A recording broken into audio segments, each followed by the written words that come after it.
Good morning সবাইকে, Sukhen official YouTube চ্যানেলে প্রত্যেককে ওয়েলকাম।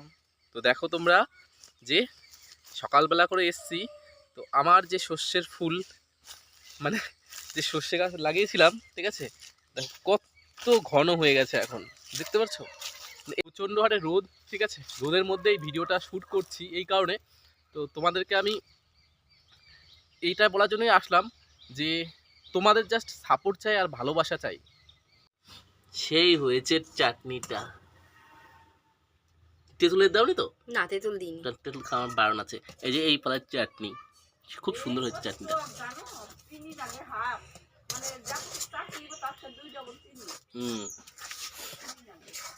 খুব সুন্দর হয়েছে চাটনিটা। অনেকক্ষণ লাগলো? না না, আমি উনুনে বসাই দিয়ে বসেছে গরু বাতে গেছি, তারপরে এসে এটা চিনি খুব সুন্দর হয়েছে চাটনিটা। হ্যাঁ, ও জেঠু বাড়ির থেকে খাবার নিয়ে নিলাম, ঠিক আছে। মানে ঠান্ডাটা ভেবেছিলাম কমে গেছে, কিন্তু ঠান্ডাটা না, মানে এখনও রয়েছে, বাট জ্বর কমে গেছে। এই যে চাটনি, সেই তোমাদেরকে দেখিয়েছিলাম না, ওই কি বলে, ওই যে লাল লাল যে ফলগুলো, তো সেই ফলের চাটনি করেছে। আমি বলেছিলাম চাটনি করতে। আর কাল আমি তো বাড়িতে আসলাম, বাড়ি ছিলাম না, সকালবেলা বাড়িতে আসলাম, এসে এখনও বাসি কাজ সেরকমভাবে কিছু করতে পারিনি, বাট খাওয়ার টাইম হয়ে গেছে। আমি তোমার হলো মানে এসে ভাতটা চাপিয়ে দিয়েছি, ঠিক আছে।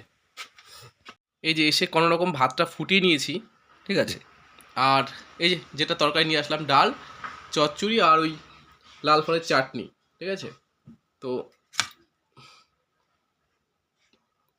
খাচ্ছি। আর এই যে মহারাজ চলে এসছে। কি করতে এসছিস বল? আমাকে দেখতে? আমি কি বিয়ে করেছি নাকি যে আমাকে দেখতে এসছিস? আমাকে ভালোবাসিস? তাই আমি তো কে হই? আমার নাম কি? আমার নাম আমার নাম কাকা। ঠিক আছে, আমার নাম কাকা, বুঝলাম। চাটনি খেয়েছিস? কেন? ঠান্ডা হোকটা পরে তারপরে হ্যাঁ তাই এটা আমাকে কতটুকু দিয়েছে তোর মা, দেখেছিস? অনেক তো। এটা আমার খাওয়া কমপ্লিট। তুই খেয়েছিস? না, পরে খাবো। পরে খাবি? কটা বাজে এখন? কি কটা বাজে? কটা বাজে বল? একদিন এখন বাজে 11:30। 11:30? 8টা বাজে দুপুর হয়ে যাবে। হ্যাঁ, দুপুর হয়ে যাবে। তো এখন না হয় খাবি কখন? পরে। পরে? ঠিক আছে, খা। ভালো, তোমরা ভালো বানিয়েছে না বল? চাটনি সেই টক ফলের, ঠিক আছে, সেই অসাধারণ খেতে চাটনিটা। হ্যাঁ, অসাধারণ খেতে। আমি চাটনি দেখেছো কত সুন্দর, পুরো মনে হচ্ছে সেই কেনা চাটনিগুলো পায় না, জ্যাম টাইপের, সেটার মতো লাগছে। ও জানো বল কি কি বলছিস বল? ভালো বানিয়েছে তোমার? হ্যাঁ, ভালো খেতে। ভালো খেতে বল? হ্যাঁ, ভালো খেতে। বাচ্চারাও বোঝে যে খেতে ভালো, ওর টেস্ট লেগেছে। একটা জিনিস তোমাদেরকে দেখাচ্ছি, ওই যে ডালটা দেখছো, ওই যে কাটা, ওটা এর মাথার উপর ছিল। এই যে নারকেল গাছটার মাথার উপর ছিল, তো যে কারণে নারকেল গাছটা বড় হতে খুব সমস্যা হচ্ছিল। আর বাগানের ওই যে একটা নারকেল গাছ মরে গেছে, এই দেখো, এই যে এই দেখো, এই সই সই করে, এই দেখো একটা গাছ মরে পড়ে আছে। আর এই গাছটা যেহেতু এটা বাবা আর দিদি মিলে লাগিয়েছিল, তো আজকে কি হয়, ওই গাছটা আমি মই দিয়ে গাছের ডালটা কাটছিলাম ওখানটায়, ঠিক আছে। তো এটা কিন্তু অনেক লম্বা গাছ, ক্যামেরাতে জানি না কতটা ক্লিয়ার এসছে। তো এই গাছটা কাটার সময়, হ্যাঁ, পুরো ডালটা না আমার এই নারকেল গাছের এখানে পড়ে যায়, ঠিক আছে, এইখানে। ভাগ্যিস মানে এখানে একটু মানে কাত মতো হয়ে গেছিলো, মাছ পাতাটা ভাঙেনি, তো এই ডালগুলোকে কেটে ফেলতে হয়েছে এই ডাল নামানোর জন্য। এই যে মোটা মোটা ডাল দেখতে পাচ্ছ, আর দুটো ডাল ওখানে নিয়ে গেছি কেটে। এই যে এত মোটা ডাল যদি পড়ে তো কী অবস্থা হয়। ওই যে ডাল দেখতে পাচ্ছ, এই যে ডাল গাছে, ঠিক আছে। আর এই যে এই দুটো কেটে এখানে রেখে দিয়েছি বড় বড়, আর দুটো রয়েছে। তো এই পাশ থেকে পুরো গাছের পাতাগুলো ভেঙে গেছে। এই যে এই পাশের ডালগুলো পুরো কেটে ফেলতে হয়েছে, ওই যে ডাল কেটে ফেলতে হয়েছে। তো ভাগ্যিস মাছ পাতাটা ভাঙেনি, তাহলে আমার আর দুঃখের শেষ থাকতো না যে এত কষ্ট করে এই নারকেল গাছটা বাঁচানো হয়েছে, ঠিক আছে। আর বাড়িতে তো আছেই, তোমাদেরকে দিন দেখিয়েছিলাম, যেটা ওই যে লম্বা ওই দিকটায় যেটা নারকেল ধরে, ঠিক আছে, ওই যে নারকেল গাছ দেখতে পাচ্ছ, তো ওটাই নারকেল ধরে আমাদের। আর এদিককার জল পুরো শুকিয়ে গেছে, পুকুরের জলটাও, এটা পুকুর, এই জলটাও শুকিয়ে গেছে। তো আজকে এসে হাত প্রচণ্ড ব্যথা করছে, কারণ আমার না অনেক দিন ধরে হ্যাবিট নেই এই গাছে ওঠার, ঠিক আছে। আজকে এত উঁচু দেখো দেখাচ্ছে, এখান থেকে ওই উঁচু উঁচু হয়ে তারপর এই দেখো ডালটা কেটেছি, দেখা যাচ্ছে এই ডালটা, মোটা ডাল, এই মোটা ডালটা, এই যে এই দেখো ডাল, এই যে এখান থেকে পুরো ওই গাছের উপর ছিল ডালটা, যে কারণে গাছটা খুব সমস্যা হচ্ছিল। তো এই গাছটাকে বাঁচানোর জন্য এই যে এখন পুরো ফাঁকা, কারণ দুধারে তো গাছ লাগানো, ঠিক আছে। এই যে পরপর পর সব এই গাছ লাগানো, দামি দামি গাছ, এদিকে আছে, ওই দিকটা সব আমাদের গাছ। তো এখন গাছটা ভালোভাবে রোদ পাবে, আর রোদ পেলে তাড়াতাড়ি বড়ও হয়ে যাবে। দেখো আমার বাগানটা দেখতে কত সুন্দর লাগছে, ঠিক না, মানে অসাধারণ লাগছে। এইগুলো হলো সুপারি গাছ, ঠিক আছে। এটা আমার এই যে যে জায়গাটা দেখছো, এটা হলো আল, মানে এই পর্যন্ত আমার জমি, ঠিক আছে। আর এটা আমার বর্দা লাগিয়েছে, মানে জেঠুর বড় ছেলে, মানে আমার জমির পাশে ওর জমি, আর আমার জমিটা বেশি পরিমাণ ওদের থেকে। ওই যে আমার বাড়ি দেখা যাচ্ছে, ঠিক আছে, ওই দিকে রাস্তা সামনে, মানে ওই দিকটা হলো পূর্ব পশ্চিম দিক, ওই দিকটা। এগুলো এত বড় হয়ে গেছে যে দাড়িগুলো কাটবো সেই টাইমটুকুও নেই। এই যে ফোন আসলো, জাস্ট এখন ভিডিওটা আপলোড করব, তারপর আবার নিজের কর্মের জায়গায় চলে যেতে হবে। ভাবলাম একটু আজকে রেস্টে থাকবো, ঠিক আছে, মানে বাড়িতে এসেছি, একটু ঘুরবো, ঠিক আছে, একটু বন্ধু বান্ধবদের সাথে একটু সময় কাটাবো। এটা হলো মানুষের লাইফ, যে আমরা ভাবি এক, হয়ে যায় এক।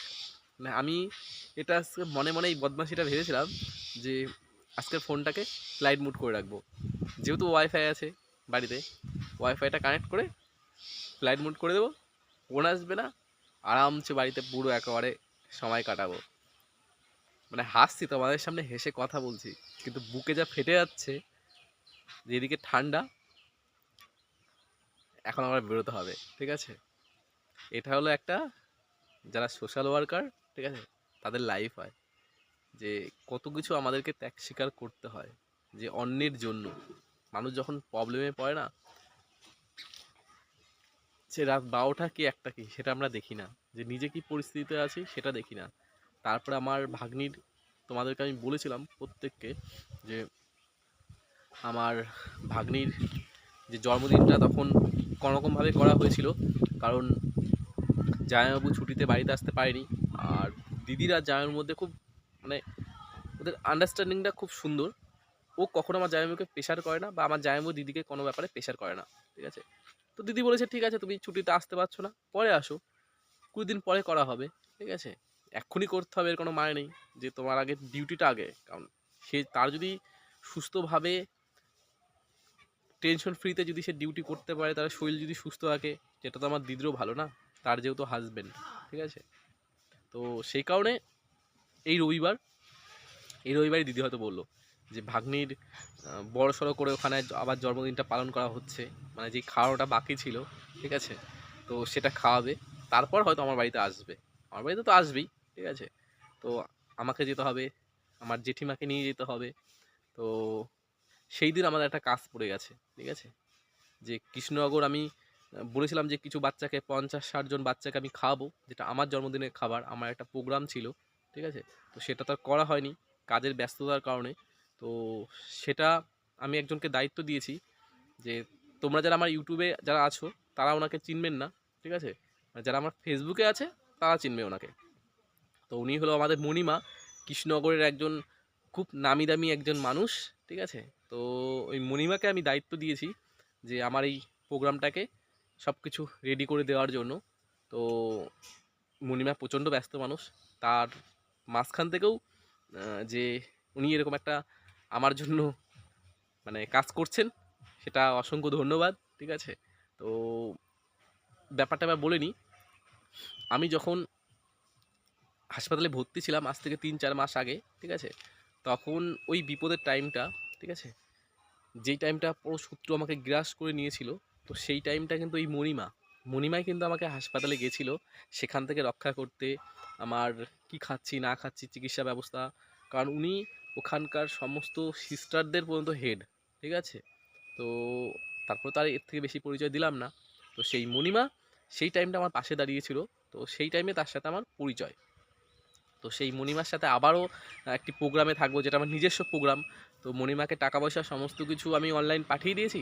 তো মণিমা এখন যেদিন এর মধ্যে সময় পাবে, তো মণিমা 20 তারিখের কথা বললো। তো বললো একদিন আগে জানিয়ে দেবে আমাকে, কারণ আমিও ব্যস্ত থাকি কাজে। তো মণিমা আমাকে একদিন আগে জানিয়ে দেবে, ঠিক আছে, যে কোন দিন আমার এই প্রোগ্রামটা করা হচ্ছে, মানে যেই 50-60 জন বাচ্চার আমি খাওয়ার দায়িত্ব নিয়েছি। ঠিক আছে। তো মণিমা সেদিন অ্যারেঞ্জ করবে। দেখুন, আমরা তো পুরুষ মানুষ, তারা তো অনেক মহিলা আছে তার কাছে কাজ করে, তো তাদেরকে দিয়ে রান্না বান্না করিয়ে সেই প্রোগ্রামটাকে তারা সুন্দরভাবে করে অ্যারেঞ্জ করতে পারে, আর সেটা কিন্তু আমি পারবো না। ঠিক আছে। তো সেই দিন আবার আমার মানে আর একটা কাজ পড়ে গেছে। ঠিক আছে। মানে আমার খুব কাছের মানুষেরা তারাপীঠ যাচ্ছে, সেখানে আমাকে যেতে হবে। তো এবার আমি মণিমার ফোনের জন্য ওয়েট করছি যে মণিমা কখন ফোন করবে। ঠিক আছে। ফোন করে বলবে হ্যাঁ সুখেন এই দিন। তাই আমি ভাবছি যে মণিমা যদি 20 তারিখ ডেট করে, মানে 19 তারিখ যদি ফোন করে, দেখবো যে কোনটা। কারণ আমার কাছে তারাপীঠ যাওয়ার থেকে ইম্পর্টেন্ট হলো মা তো সর্বদা আমাদের মনেই আছে, তারা মা। ঠিক আছে। যে কৃষ্ণনগরে এই বাচ্চাদেরকে আমার খাওয়ানো, কারণ সামনে 31 আসছে, আরও ব্যস্ত হয়ে যাব। তো সেই কারণে যে দেখলাম না, ওটা ক্যান্সেল করবো কিন্তু এটা রাখবো। এবার শুধু মণিমার ফোনের ওয়েট করছি যে আমি মানে তারা আমাকে বলছি যে এখন পুরোটাই তোমার উপর, তুমি যদি চাও মা আমি তোমার কাছে যাই, তাহলে মণিমা যাতে আমাকে